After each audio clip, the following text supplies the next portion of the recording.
Class 8 का आज अपन 7 questions करेंगे जो कि बहुत ही इजी है। सिर्फ आपको गुणधर्म का नाम ही बताना है। क्या है देखिए, बताइए कौन से गुणधर्म गुण की सहायता से आप 1/3 इंटू ब्रैकेट 6 इंटू 4/3 को 1/3 इंटू 6 इंटू 4/3 के रूप में अभिकलन कर सकते हैं। ये आपको गुणधर्म का नाम बताना है। तो ऐसा गुणधर्म अपन ने पहले भी पढ़ा था जब भी थ्योरी क्लास ली थी अपन ने। तो उसके लिए सिंपल सा याद रखना है कि जैसे ये जो गुणधर्म है ए इंटू ब्रैकेट बी इंटू सी बराबर होता है ब्रैकेट ए इंटू बी इंटू सी। इस गुणधर्म का जो नाम है वो है साहचर्य, या फिर इसका दूसरा नाम है सहचारिता।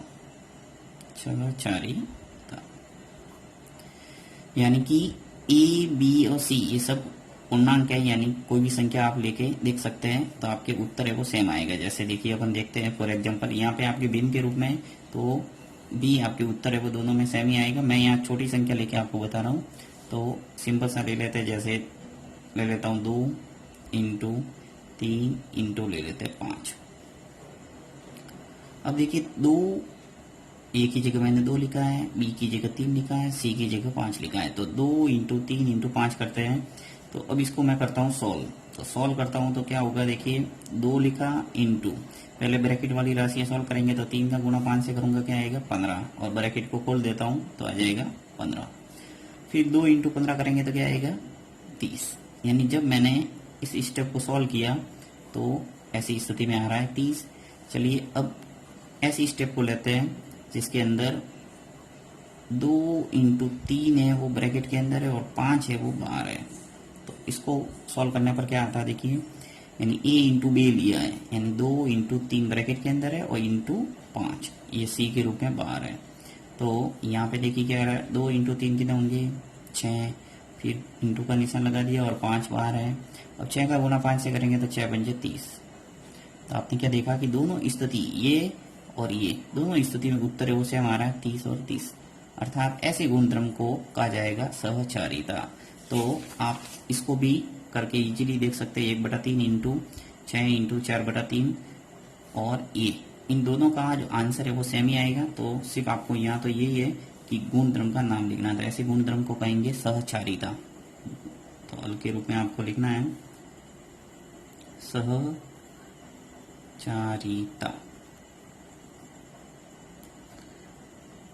ठीक है।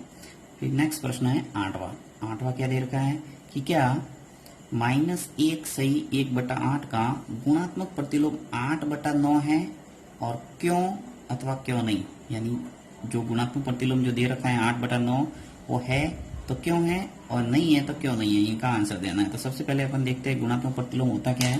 और मैंने पहले भी आपको बताया था कि गुणात्मक प्रतिलोम जो होता है वो क्या होता है, जैसे 2/3 है। अब इसका गुणात्मक जो प्रतिलोम होगा, गुणात्मक प्रतिलोम इसका व्युत्क्रम यानी उल्टा, 3 को ऊपर लाएंगे और 2 को नीचे। यानी जब इनका आपस में गुणा करता है तो 1 आना चाहिए। जैसे देखिए 2/3 इंटू करूंगा 3/2, तो 3 से 3 कैंसिल, 2 से 2 कैंसिल, यानी आंसर के रूप में क्या मिल गया अपन को 1।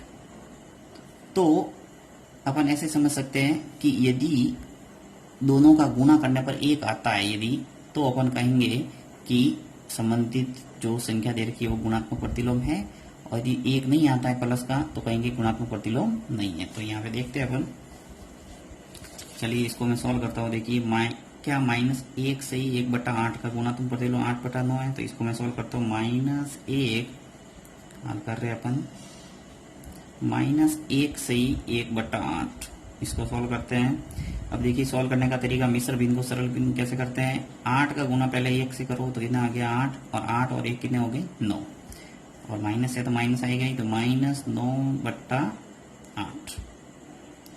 अब अपन गुणा करके देखते हैं कि -9/8 है, इसका गुणा करते हैं 8/9 से, क्योंकि इसने बोला है कि -1 से 1/8 का गुणात्मक प्रतिलोम क्या है 8/9। तो -9/8 आ गया जो रिजल्ट, इसका गुणा करते 8/9 से, क्या आपने 1 आ रहा है या नहीं। तो चलिए काटते हैं इसको, 8 से 8 कैंसिल हो गया और 9 से 9 कैंसिल हो गए। अब एक तो आ रहा है परंतु यहाँ माइनस है, इसलिए क्या आएगा, माइनस का 1। तो उत्तर के रूप में अपन को ये लिखना पड़ेगा, यहाँ लिखेंगे चूंकि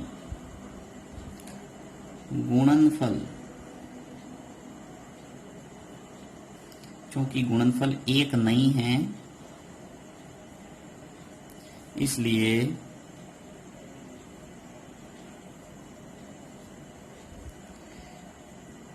-1/1/8 का गुणात्मक प्रतिलोम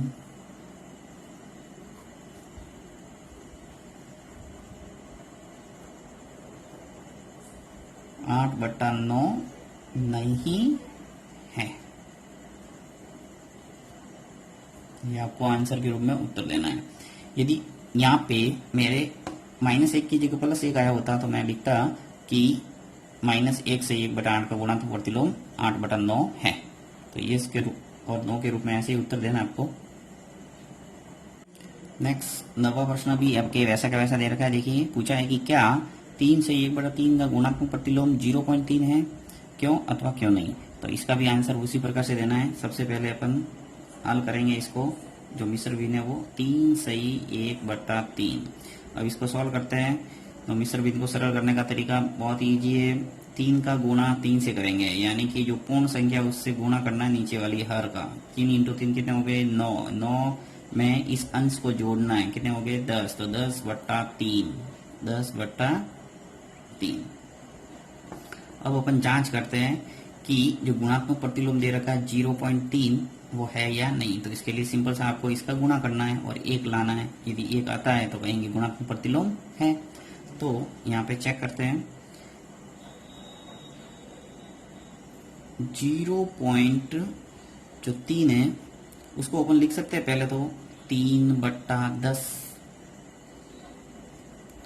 अब इसको मैंने कैसे लिखा, देखिए 0.3 था, उसको मैंने लिखा 3/10, क्योंकि यहाँ एक संख्या वाले पॉइंट था तो मैंने एक शून्य लगा दिया। ये पॉइंट लगाना और हटाना ये मैंने अच्छे ढंग से एक वीडियो में बताया हुआ है। यदि आपको नहीं आ रहा है समझ में तो आप इजीली देख सकते हो उसको भी।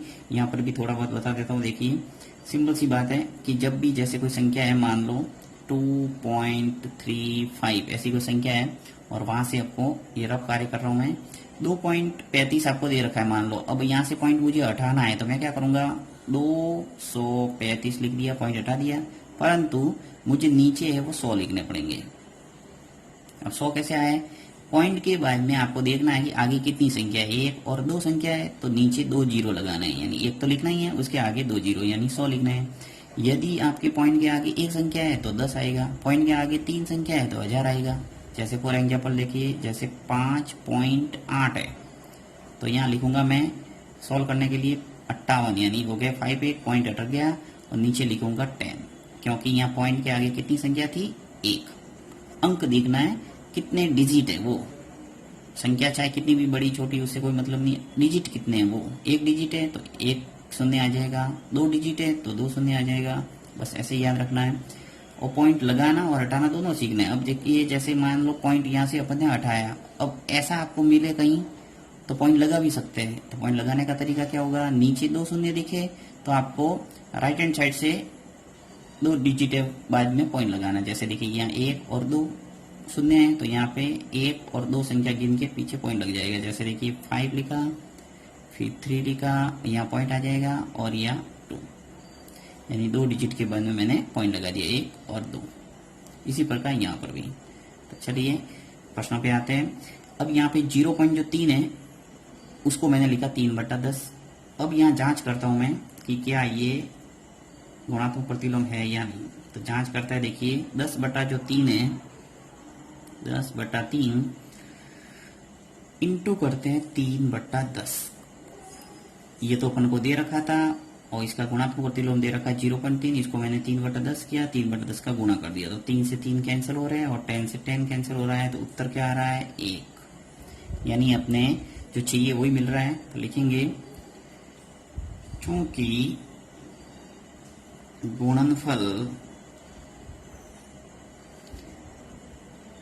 1 है इसलिए जो 3 सही 1/3 है का गुणात्मक प्रतिलोम 0.3 है या नहीं है, क्योंकि यहाँ पे गुणनफल है वो एक ही आ रहा है और एक ही अपन को चाहिए था। चूंकि वहां पे जो 8वां प्रश्न है उसके अंदर -1 आ रहा था, इसलिए अपन ने लिखा था कि गुणात्मक प्रतिलोम नहीं है। तो इस ढंग से इनका आंसर देना है।